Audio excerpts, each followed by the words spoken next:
Saludos cordiales, mis estimados hermanos y amigos. Hoy estudiaremos el libro de Eclesiastés. Haremos la introducción y espero el primer tema de este libro, el primer capítulo. Este es un libro muy interesante por su contenido desafiante que hay sobre la vida. Su tema es sobre la vida, pero es filosofía de la vida debajo del sol.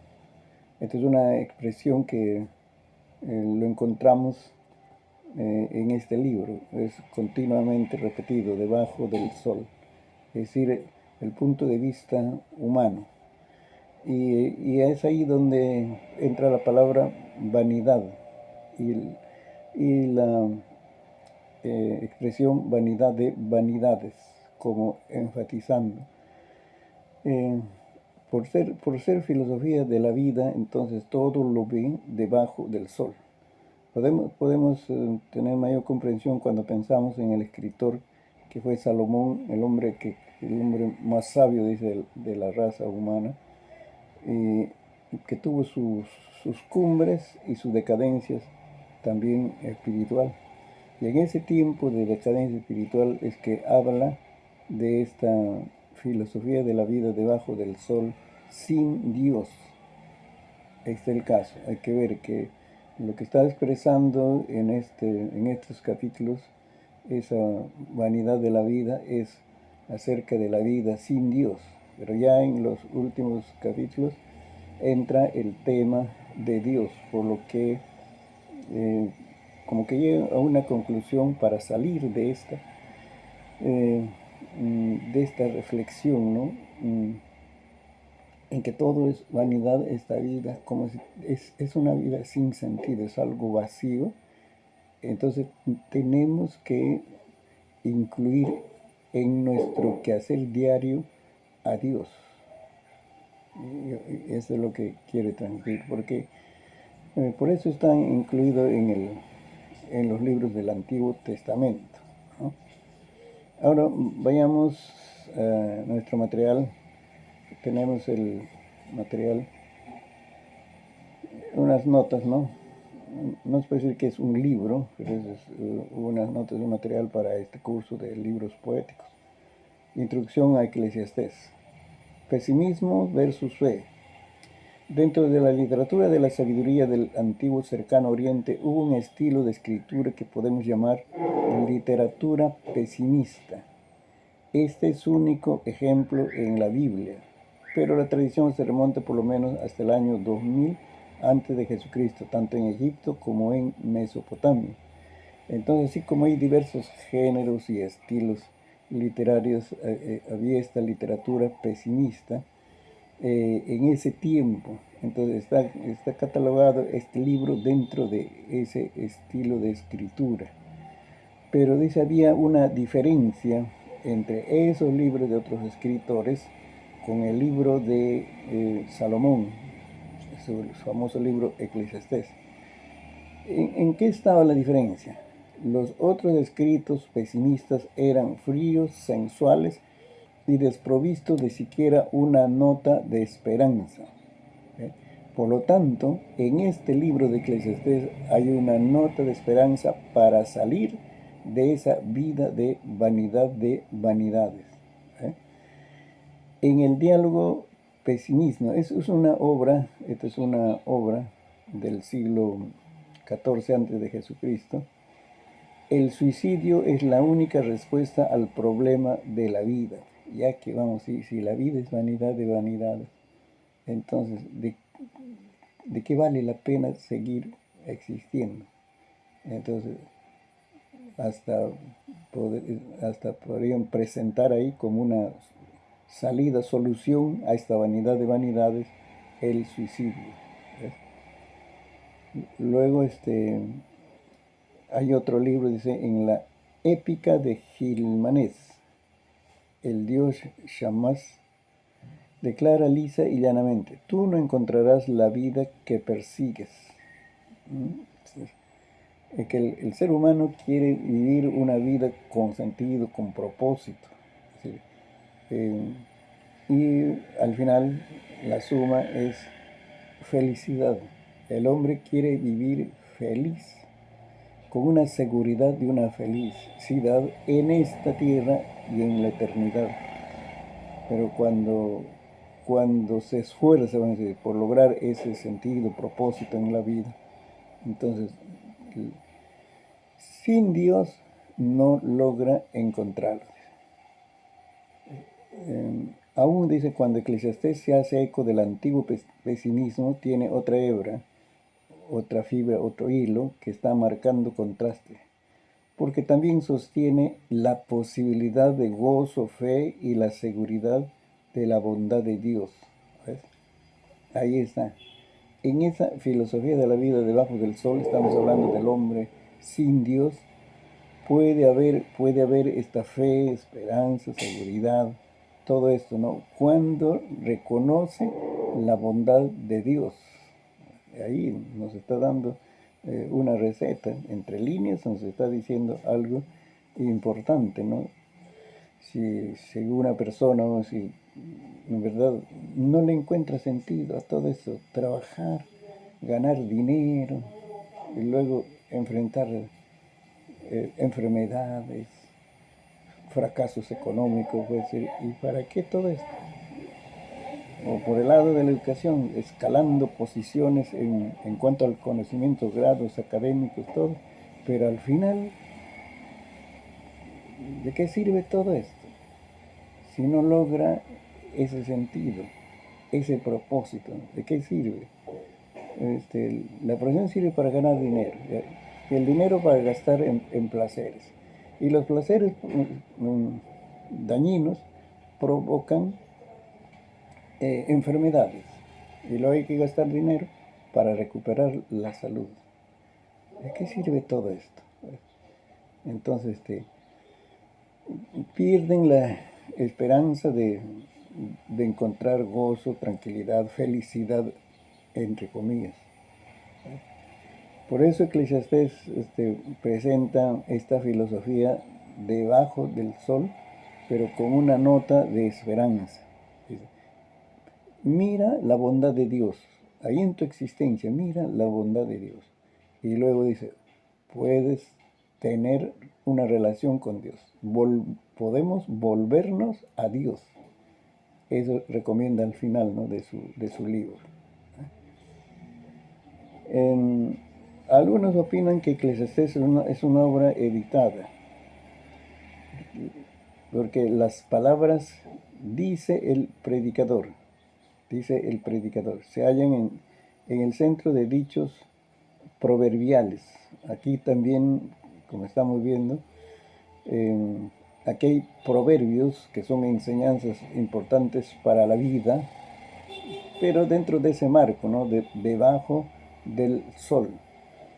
Y se encuentran entonces estas palabras como saliendo de la escritura, de la pluma o de la boca del predicador, ¿no?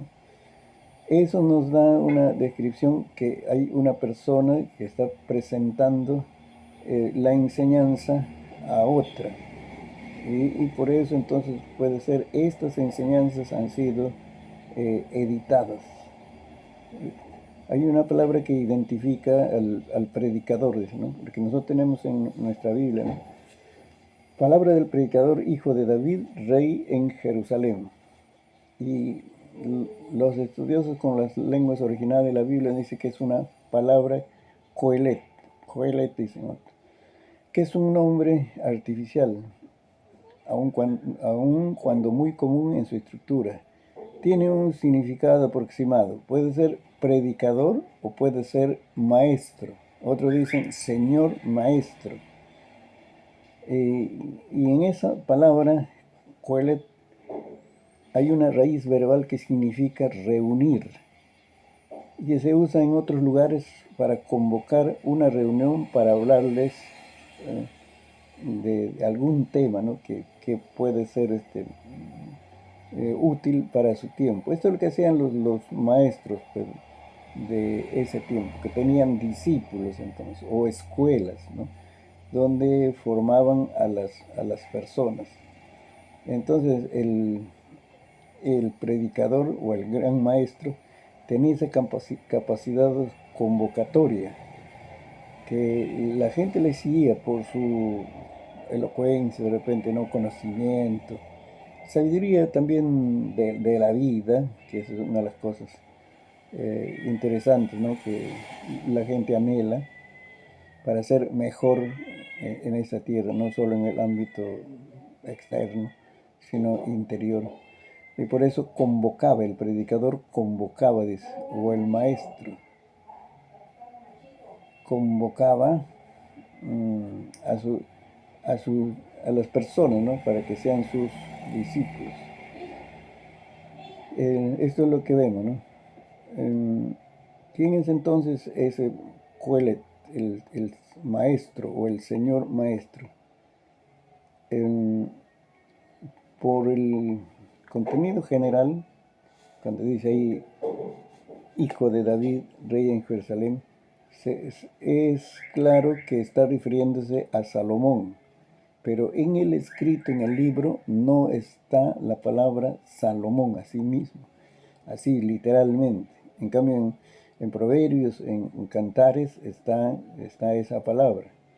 Por alguna razón lo han omitido. Solamente hay una referencia que dice hijo de David, ¿no? Eso es. Y por eso los que sostienen que es una obra editada, vamos a decir, que han seleccionado los discípulos, puede ser, ¿no? de este maestro, y luego lo han hecho un libro. Ellos entonces lo extienden esta palabra, es como entendimiento, ¿no? Dice, puede ser Salomón, pero también puede ser algún rey, pero de la línea de David. Este es el caso. La forma de escribir o de hablar de ese tiempo era así. Y cuando decían hijo de, y hijo de José, por ejemplo. José podría ser su padre biológico, pero también podría ser José su abuelo, o su bisabuelo, tatarabuelo, el abuelo número 500. ¿Por qué a Jesús le dijeron, a Jesús, nuestro Señor y Salvador, le dijeron hijo de David?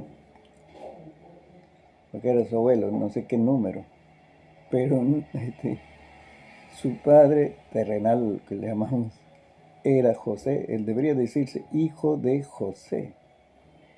Entonces era la forma de hablar, de escribir de ese tiempo, ¿no?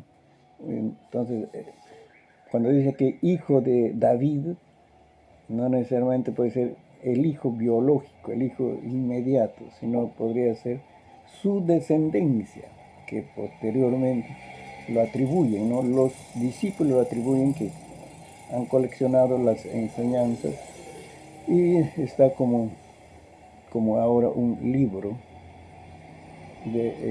llamado Eclesiastés. Bueno, todo eso hay que contemplar, ¿no? Seguimos. No obstante, se evita el nombre Salomón, no se reclama el origen salomónico como en Cantares o en Proverbios. El editor está presentando enseñanza real en la tradición empezada por Salomón, pero se resiste a reclamar que está presentando las palabras mismas de Salomón. La tradición entonces es salomónica, pero la obra editorial es posterior, ¿ves? Todo eso. Entonces, eso es ese descendiente de David, estamos en esa teoría, que podría ser el nieto de David, bisnieto, tataranieto, etc., conservaba algunas enseñanzas de Salomón, ¿sí? Porque eso se transmitía a través de las generaciones, la enseñanza de los hombres sabios. Eso es. Y entonces, hace este libro, él lo menciona como, se identifica como su hijo de David. Pero el otro, también hay que reflexionar, ¿no? El otro criterio, otra posición es que Salomón es el escritor directo de este libro, y entonces sostienen por las referencias que hace a las cosas que hizo este rey, o el que está hablando, el que está escribiendo, las cosas que hizo. Entonces se dedicó a escribir libros, se dedicó a la sabiduría, al ejercicio de la sabiduría, a la construcción, se dedicó a los placeres. Es un hombre solvente económicamente, que puede ser todo eso. Experimentó los placeres de esta vida, sanos y prohibidos, que podemos decir, ¿no? Y este es mi comentario. Y entonces los defensores de esta posición dicen que el escritor directo de Salomón es porque solo él pudo haber experimentado esas cosas, lo que él escribe, las cosas que hace, lo que experimenta. Porque en la época de Salomón, el reino de Israel, ese país, se extendió así territorialmente, vamos a decir, en buen lugar, conquistó territorios y abundó la riqueza. Era un gobierno que tuvo mucha solvencia económica. Eso lo describen los otros libros, Crónicas, Reyes, todo eso. Entonces, da la posibilidad de inclinarse más a esta segunda posición, ¿no? De que el escritor directo es Salomón, pero no menciona la palabra Salomón, ¿no? Entonces, todo eso hay que ver. Cuando uno interpreta un libro, un versículo de este libro de Eclesiastés, es importante que pienses quién está escribiendo, quién escribe, su contexto histórico, para poderle sacar el jugo, el mayor contenido, el mayor significado de esas palabras. Hay que ver quién escribe, si fue un descendiente de David o fue el mismo Salomón. ¿Qué sentido tendría que escribe esto un descendiente de David? ¿Y qué sentido tendría este versículo si escribe el mismo Salomón? Eso hay que reflexionar, es importante. Pasamos ahora a otro asunto. ¿Qué fecha tiene la obra, este libro, ¿no? Para responder a esta pregunta se han seguido 3 líneas de acceso, 2 de ellas estérilmente. La primera busca referencias históricas dentro del libro, dice, ¿no? Del libro mismo. Se ha intentado identificar los eventos de 4:13 al 16 y 9:13 al 16, pero no satisfactoriamente. La segunda sugiere que Eclesiastés depende del pensamiento griego y por lo tanto se deriva de la época griega, es decir, el siglo III antes de Jesucristo o más tarde. Nada puede asegurarse dentro de estas líneas. No se hallan citas explícitas del pensamiento griego. El pesimismo se remonta a siglo antes de cualquier fecha posible para Eclesiastés. El escepticismo griego mismo puede deber algo al mundo mesopotámico. Entonces ahí están presentando algunas ideas sobre cuándo fue escrito este libro. Pero la tercera opinión, es la que proporciona mayor esperanza para fechar Eclesiastés, es el estudio de su vocabulario. Sin embargo, aún esto es difícil. No está escrito en precisamente el mismo hebreo que alguna otra parte del Antiguo Testamento. Utiliza 2 palabras persas que sugiere que nuestra edición de Eclesiastés data de la época después del surgimiento del gobierno persa en Israel. Entonces estamos hablando del siglo VI antes de Jesucristo. Eso también es importante en el contexto histórico. Estos datos es importante. ¿Cuándo fue escrito? Sin embargo, tiene también unos pocos rasgos que pueden ser anteriores. La mención del templo, porque ahí dice en 5.1, cuando fueres al templo, acércate más. Entonces hay una mención acerca del templo, que para los judíos esto era muy importante en su vida religiosa, ¿no? Excluye el periodo cuando no había templo. Entonces, ¿ves? Israel pasó un tiempo que solo hacía sus ceremonias, toda su vida religiosa con el tabernáculo, recuerden, con el tabernáculo. Pero aquí hace referencia templo. Podemos sugerir entonces tentativamente que Eclesiastés data del siglo V antes de Jesucristo, pero estudios más estadísticamente completos del vocabulario puede proporcionar evidencias de una fecha más temprana. O puede ser que más estudios del vocabulario proporcionen evidencias convincentes de rasgos más tempranos o tardíos. Y por lo tanto sugieren que es una obra temprana que fue subsecuentemente puesta al día. Por medio de estas líneas puede hacer progreso, pero aún no se ha alcanzado el consenso. Entonces, esto es un material interesante para que podamos tomarlo como contexto histórico, ¿no?, del libro de Eclesiastés. También consulte los materiales que hay en los libros o Biblias de estudio. Siempre hay una introducción, los comentarios también. Hay una introducción sobre el contexto histórico. Todo esto es interesante. Antes de hacer ya el análisis gramatical, ¿no?, de cada texto, es importante reconocer el contexto histórico. Pasamos ahora a propósitos y mensaje perdurable. Hay 3 rasgos de Eclesiastés dignos de ser mencionados. Entonces, mirando panorámicamente este libro, ¿no?, espero que hayan leído el libro en su vida devocional.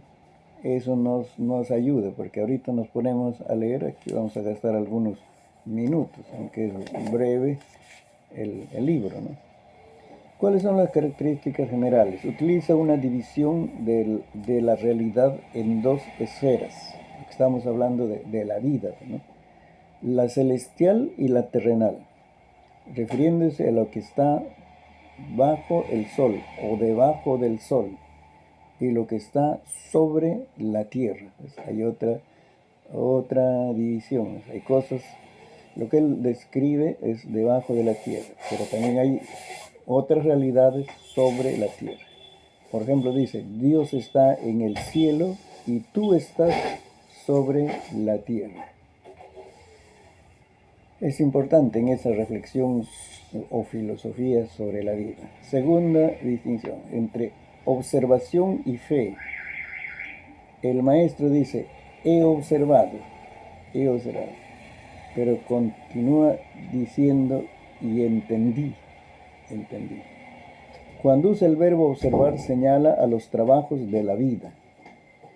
Cuando llama al gozo, no es una conexión con observar, sino que es lo que él cree acerca de Dios a pesar de lo que observa. Como estamos viendo, ¿no?,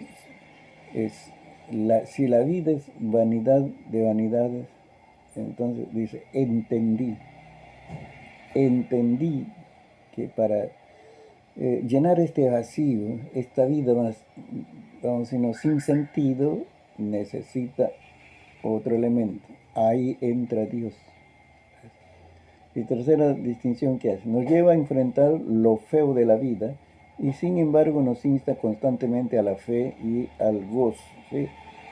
Hay buenas reflexiones de la vida en medio de toda la situación problemática. Cuando habla así, vanidad de vanidades de la vida, habla de situaciones problemáticas. Puede estar funcionando la vida económica, por ahí, ¿no?, alcanzando grados, títulos, honores, todo eso, pero hay un aguijón, hay un dolor que está llevando constantemente el ser humano. Y entonces es ahí donde le recomienda que use la fe y llame al gozo. En fin, hay que enfrentar estas cosas, la rutina de la vida, pero aplica la fe, aplica la esperanza. El otro, también dentro de los previos al comentario, es cuál es entonces el propósito y mensaje perdurable de Eclesiastés. ¿Cuál es la intención? ¿Qué quiso transmitir el escritor en este libro, ¿no? Es una respuesta al insondable pesimismo de mucho del pensamiento antiguo. Sin embargo, no contempla una fe superficial que no toma en cuenta adecuadamente el estado caído del mundo. Así que aquí hay otro elemento que entra. ¿Por qué esta vida es vanidad de vanidades? ¿Por qué? No solo porque la vida es corta, vamos a decir, ¿no? Bueno, y en fin. No encontramos sentido, propósito, ¿no? En el éxito económico, en el éxito educacional, o tener poder, señorío sobre otros. Entonces, él descubre otro tema, es la naturaleza del ser humano. Tiene una naturaleza pecaminosa. Aquí dice el estado caído del mundo. Significa que el ser humano tiene una naturaleza pecaminosa. El mayor problema que tiene la humanidad y que tratan de resolver para formar, diría, al hombre ideal es el problema moral. Podemos darle a este hombre, así hacer un proyecto de formar una nueva generación, no sé, de repente un grupito de personas. El hombre ideal, le damos educación, le damos ambiente familiar favorable, ¿no? Es bueno ese soporte familiar en su formación. No le permitimos que su mente se contagie con las filosofías negativas de esta vida. Todo eso lo podemos proteger, pero en alguna ocasión se presenta la oportunidad de hacer cosas malas, lo va a hacer. ¿Por qué? Porque la maldad está dentro de su corazón, de su vida. Y por eso entonces decimos nosotros en la doctrina que tiene esa naturaleza pecaminosa. Ahí está el asunto. Entonces el Eclesiastés no responde a ese pesimismo con solamente, ¿cómo decir? Con el mensaje del humanismo de este tiempo, pues, ¿no? Saca el campeón que hay dentro de ti, ¿no? Entonces mírate a ti mismo, reflexionas sobre ti mismo y hasta llegan a exagerar, dicen, ¿no? Dice, tú estás buscando a Dios fuera de ti, busca a Dios dentro de ti, entre comillas, ¿qué está diciendo? Tú eres Dios y puedes resolver tus problemas. Tus problemas de aquí del diario vivir, pero también tus problemas de sentido, de propósito para la vida, tú puedes resolver. Mira dentro de ti. Ese es el mensaje del humanismo. Entonces Eclesiastes no presenta así la solución a esta vida de vanidad de vanidades.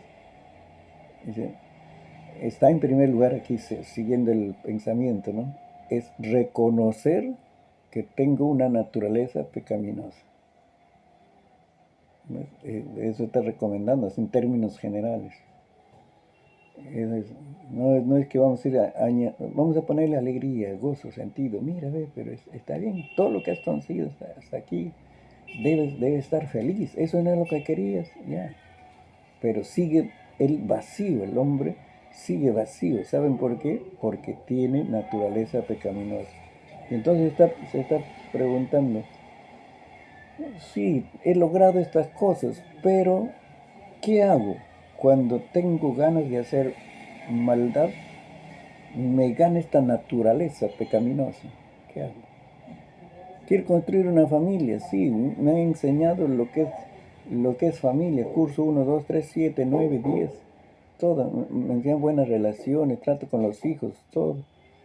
Pero, ¿qué pasa? Mi naturaleza pecaminosa me lleva a ser infiel, viendo una figurita por ahí.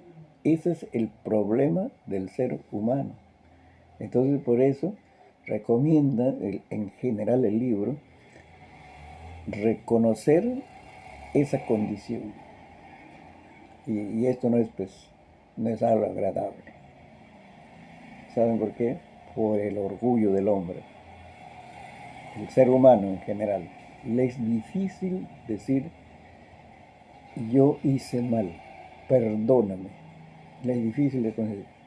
Yo tengo parte de culpa en este problema. No, la culpa tú tienes. Si tú mejoras, si tú cambias, las cosas van a estar bien. No es así la pelea en la vida conyugal. Y buscan consejos, buscan consejería, no sé, en el psicólogo o en el pastor. Dice, por favor, ¿no? Ayúdale a mi pareja, compañero, esposo, dice, porque si él cambia o si ella cambia, las cosas van a mejorar. Es difícil decir, yo hice mal las cosas. No todo. Algunas cosas lo hice bien, pero también hice algunas cosas malas. Eso es lo que Eclesiastés nos va a hablar, nos va a descubrir de que el hombre tiene esa naturaleza pecaminosa. Así que este libro también es un tratado evangelístico.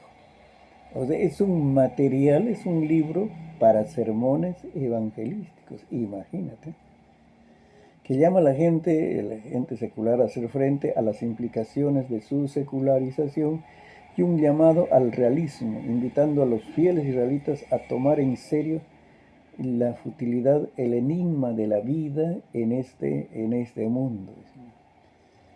Ese término secular, secularización, se entiende, ¿no? Que todo perteneciente a este mundo. Y entonces alejado de los patrones, principios de Dios. Y así el ser humano pues se está volviendo en esto, no quiere resolver sus problemas sin Dios. Y vamos a decir, porque los practicantes de las religiones, no todas son, de la religión, digamos, cristiana evangélica, que promueve cambio moral y todo eso, no han dado un buen ejemplo. Ahí está el caso de este valor, mejor dicho, ¿no? De la espiritualidad verdadera, promovida por Dios. Y entonces la gente se está volviendo ahora más a las cosas de esta tierra fuera de Dios. Así que todo esto nos está presentando el libro de Eclesiastés. Dejamos, ¿eh? Ahora, lugar en el canon. Desde tan temprano como cualquiera puede remontarse, Eclesiastés ha sido canónico, es decir, autoritativo en la comunidad de los creyentes. Es decir, eso significa que ha estado como parte de esa lista de libros autorizados que podrían ser el Antiguo Testamento, ¿no? Aunque hubo una disputa entre los rabinos de Yamnia en el año 100 después de Cristo, en cuanto al por qué es autoritativo, se estuvo de acuerdo en lo que es. La presencia de manuscritos de Eclesiastés en Qumran muestra que era visto así aún más tempranos. Entonces, hay pruebas, evidencias de que fue aceptado como un libro que tiene las cualidades para ser parte de la Biblia.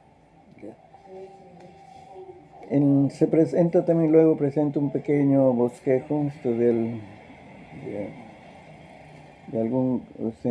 una forma de ver panorámicamente los capítulos, ¿no? Dentro de un esquema.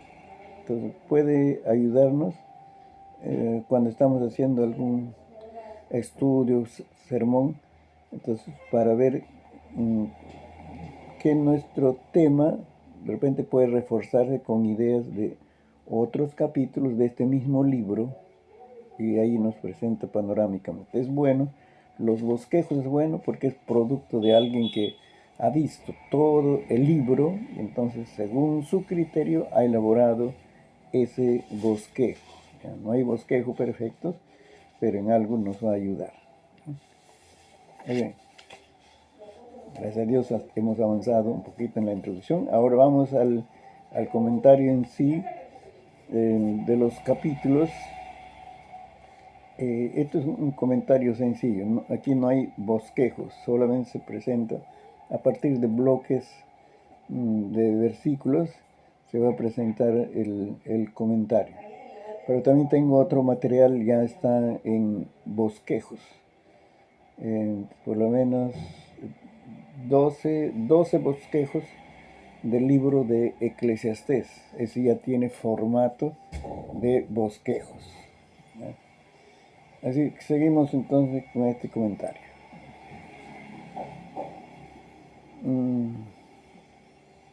La primera parte corresponde desde el capítulo 1 hasta el capítulo 3:22, que él lo ubica con esta división principal, la búsqueda, se llama.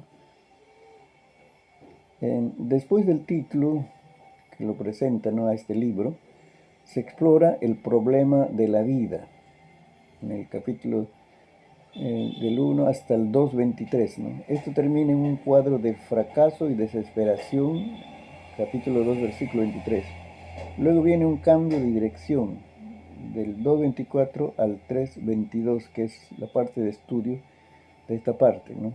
En esta sección vamos a estudiar esto, hasta el 3:22, no en esta ocasión, ¿no?, porque es bastante material, pero por lo menos vamos a acercarnos hasta donde podamos, ¿no? Entonces, los hechos de la vida no son diferentes, pero el escritor trae al cuadro la bondad de Dios. El resultado es una perspectiva más satisfactoria, pero ojo, no más libre de problemas. Reitera acerca o repite, enfatiza acerca del título que se le da a este libro. Está en su introducción, que es el predicador. El predicador, la mención del predicador es la introducción a este libro. ¿Quién es el que escribe y su tema? En el versículo 2 ya presenta el tema: vanidad de vanidades, dijo el predicador, vanidad de vanidades, todo es vanidad. Entonces está refiriéndose a esta vida.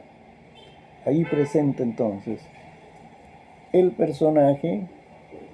Coelet, que hemos dicho, puede ser predicador, maestro, gran maestro, y luego su tema, la vida, pero debajo del sol, una vida sin Dios. La primera subdivisión sería los problemas del pesimista. Los problemas, algunos hechos básicos consideramos. La palabra vanidad traduce una palabra que incluye ideas de, ojo esto, es brevedad, hablando de la vida, brevedad, inseguridad, fragilidad y futilidad. Falta el propósito discernible. Ese es lo que incluye la palabra vanidad, ¿no? Esta vida es breve, es insegura, es frágil y fútil. No se puede hallar el progreso verdadero. Ya nos habla del versículo 3 en adelante, cuando ahí va a hablar sobre el tiempo, ¿no? Es interesante cuando nos metemos al tema, averiguar, analizar esto. Es interesante este libro. Primero hay que verlo panorámicamente y luego hay que ir a los capítulos, puede ser, versículos, y las frases que hay en este libro van a ser interesantes. Quiere decir, el versículo 3 y 4, el versículo 3: ¿qué provecho tiene el hombre de todo su trabajo con que se afana debajo del sol? ¿Ves? Ahí está describiendo la vida, dice. No se puede hallar progreso verdadero. Provecho es un término usado en el comercio antiguo. Se refiere a un logro sustancial, a una evidencia observable que se ha hecho algo que valía la pena. Duro trabajo puede referirse a esfuerzo físico, o presión mental y emocional. El predicador se refiere a lo que él observa debajo del sol. En vista de su frecuencia y la clara distinción hecha en 5.2 de este mismo libro, la frase debe ser muy significativa. Que dice 5.2, pues tenemos que ir a la Biblia. Así que con esto es lo que tenemos que trabajar.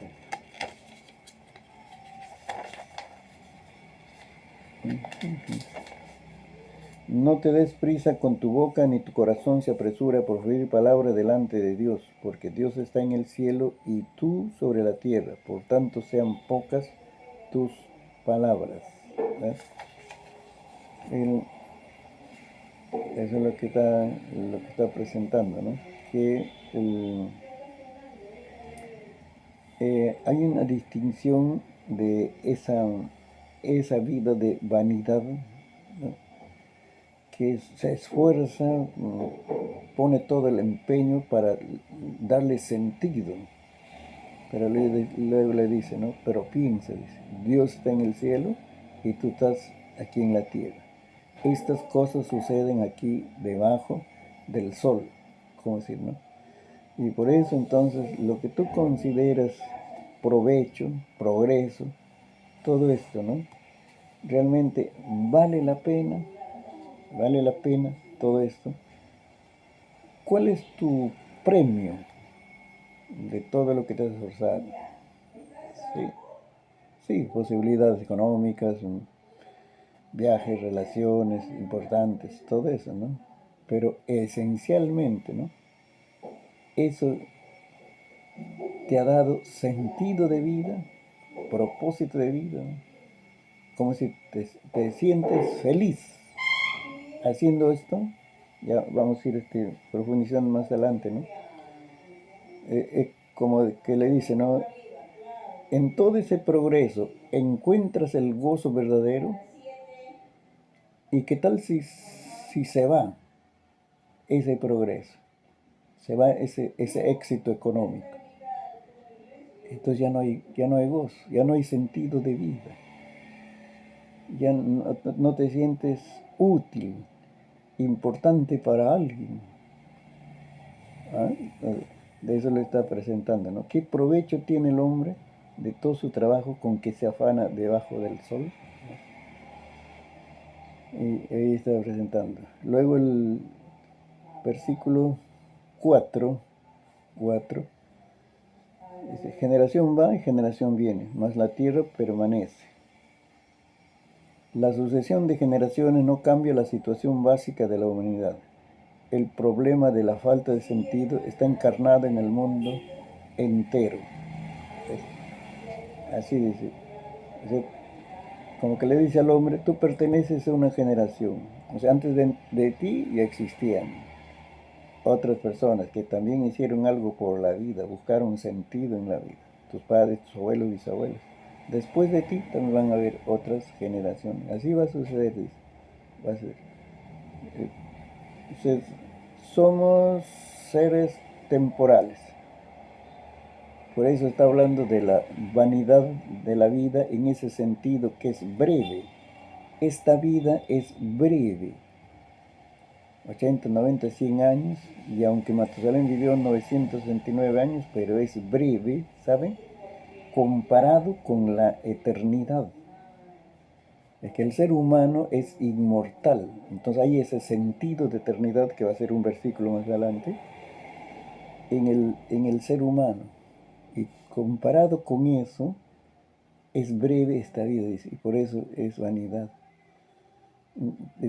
Hay reflexión en cada enseñanza que transmite este libro, hay enseñanza, y como es filosofía de la vida, lo que ellos pasaron en ese tiempo con la tecnología que tenían y todo, el desarrollo de la ciencia y todo, pero también es ahora, es lo mismo, no ha cambiado. La facilidad de la ciencia y la tecnología no ha cambiado esto, ¿no? Que el hombre se afana por desarrollar, progresar, etcétera. No estamos predicando a favor de la pobreza, sino estamos hablando del sentido de vida, sentido de sentirse útil, importante en esta tierra, ¿no? ¿Eh?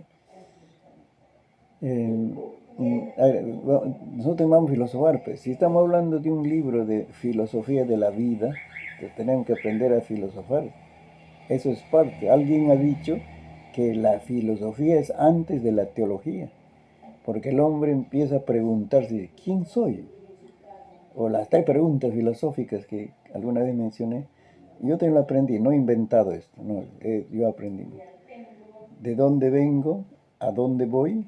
¿Y quién soy? ¿De dónde vengo? ¿Y a dónde voy? ¿Y quién soy? Entonces, filosofando, ¿no? Vamos a decir, ¿no? El hombre se afana por desarrollar. Nace para estudiar. Vamos a filosofar. Estudia para trabajar. Y cuando trabaja, gana más dinero para seguir estudiando, porque no es suficiente la licenciatura, la maestría, tiene que seguir estudiando, la recertificación. Trabaja parte de su producto, vamos a decir ya, el dinero tiene que invertir en su educación. Entonces, ahora le falta casa, le falta carro, trabaja más, carro, casa, desarrollar más empresas para ganar más dinero, ensancha su empresa, más máquinas, más locales y todo eso. Y ahí va gastando. Al final ya, vamos a decir, como que hay una estabilidad económica, pero ¿qué pasa? Ahora el hombre le falta salud para disfrutar de lo que ha conseguido. Y a los pocos años se va. Estamos filosofando. Se va de esta tierra. Y también dice Eclesiastés, ¿y para quién queda todo ese desarrollo? De repente para un hijo que no sabe manejar empresa. A la vuelta de 2 años, adiós a empresa. Y el hombre está en el grupo de estadístico de Perú, pobreza. Menos mal, extrema pobreza no está. Algo que habrá hecho en su vida. Por lo menos habrá estudiado, ¿no? Tendrá algunas habilidades. Pero así, entonces por eso dice, ¿no? Generación va y generación viene, más la tierra permanece para siempre. Tú vives y existes aquí, pero hubo otras personas antes de ti, existieron, vivieron, se esforzaron y lograron sentido de la vida. No sé, después de ti va a seguir también la generación, pero la tierra permanece para siempre. Se le compara con la tierra. La brevedad de la vida solamente comparándole con el tiempo que la tierra permanece. La tierra aquí, planeta tierra.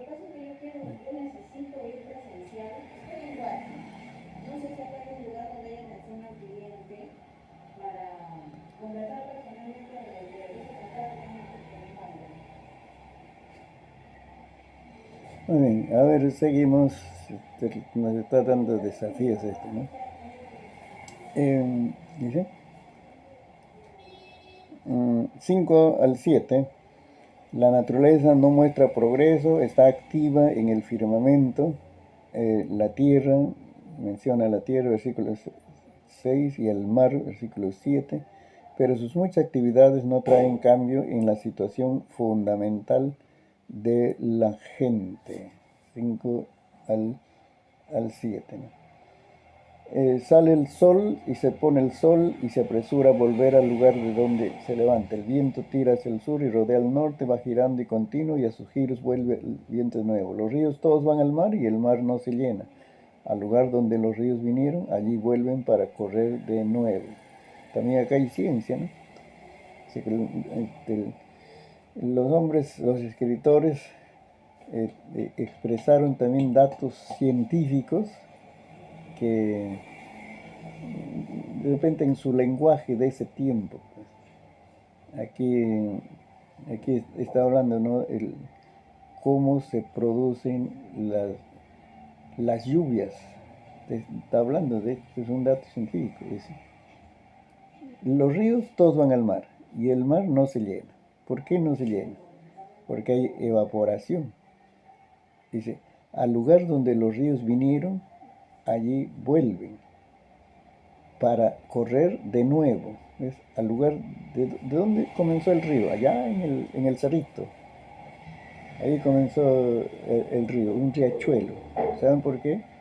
Porque la evaporación llevó las nubes, la nube vertió su hermoso beneficio para la agricultura que es el agua, y por eso entonces los surcos se mojaron, produjo, pero también se produjeron que los ríos, los arroyuelos crecieron por esa lluvia y de nuevo vuelve el agua al mar.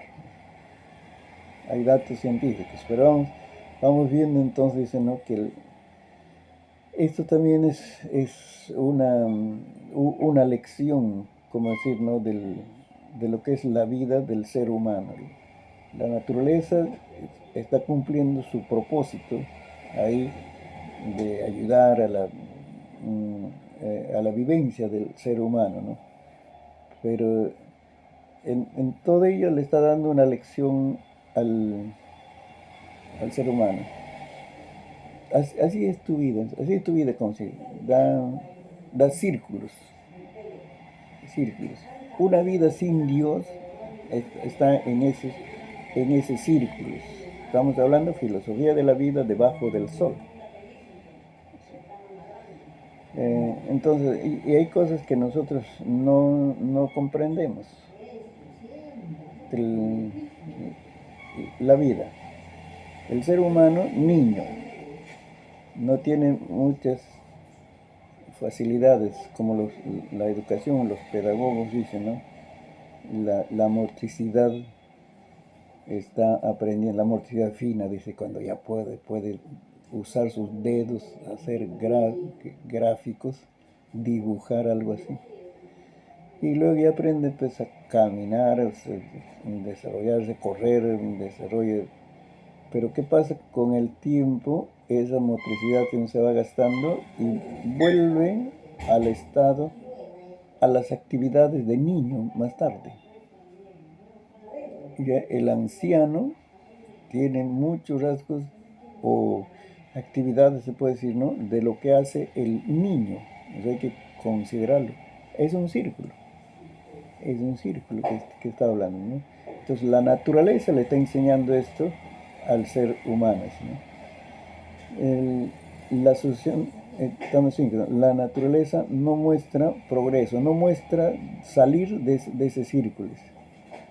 Está activa el filamento, está de acuerdo a la función que Dios le ha dado, está cumpliéndose, pero sus muchas actividades no traen cambio en la situación fundamental de la gente, porque estás al servicio de las personas.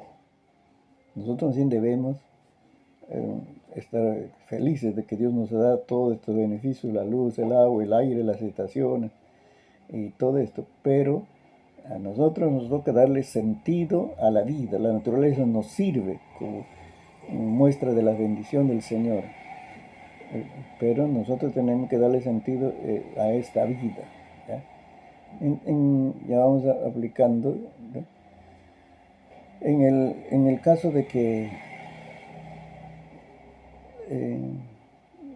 ¿en qué encuentras sentido? Vamos aplicando. Si todo es un círculo. En reconocer que Dios es importante en nuestra vida. Tiene que entrar en nuestra vida. Eso es indispensable. Por eso el libro nos va a llevar a eso.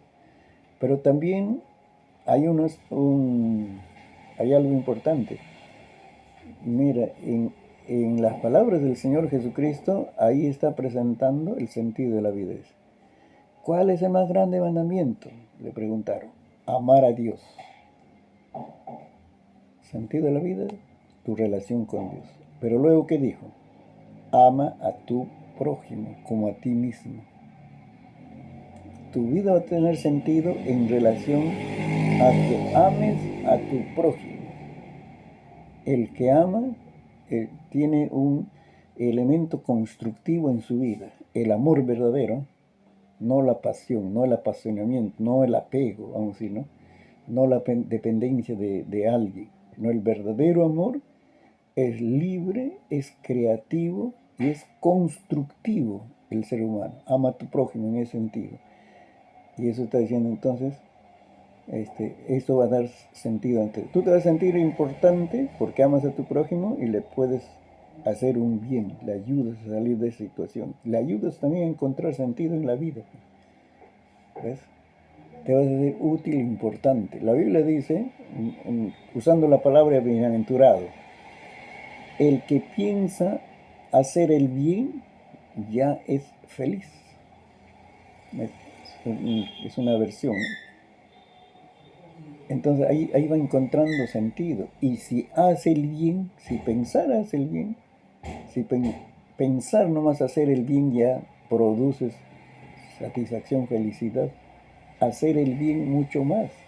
Porque hacer el bien es amar al prójimo. Eso es lo que nos está presentando. Hacer el bien es amar al prójimo.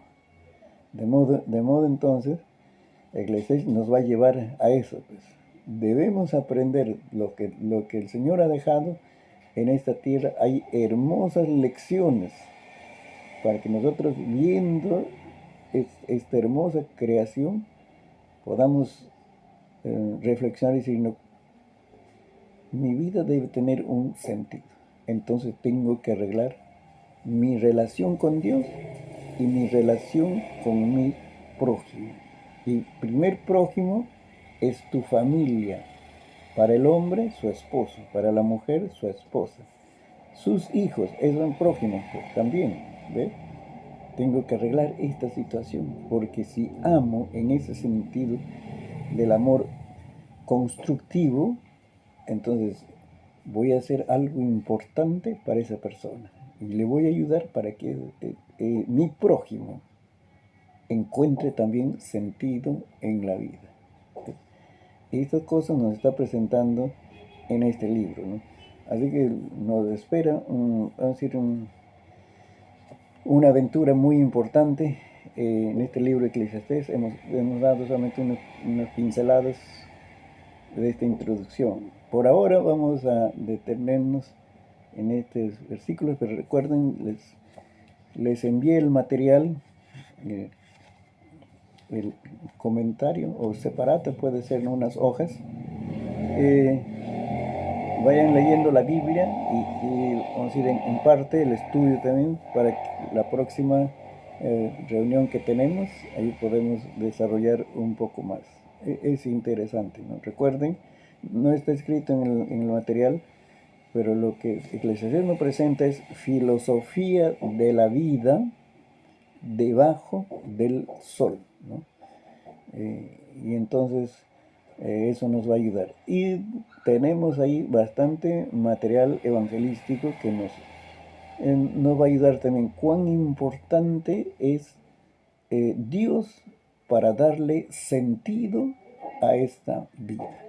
Eso hacer. Así que muchísimas gracias. Nos encontramos en la próxima sesión de clase. Bendiciones.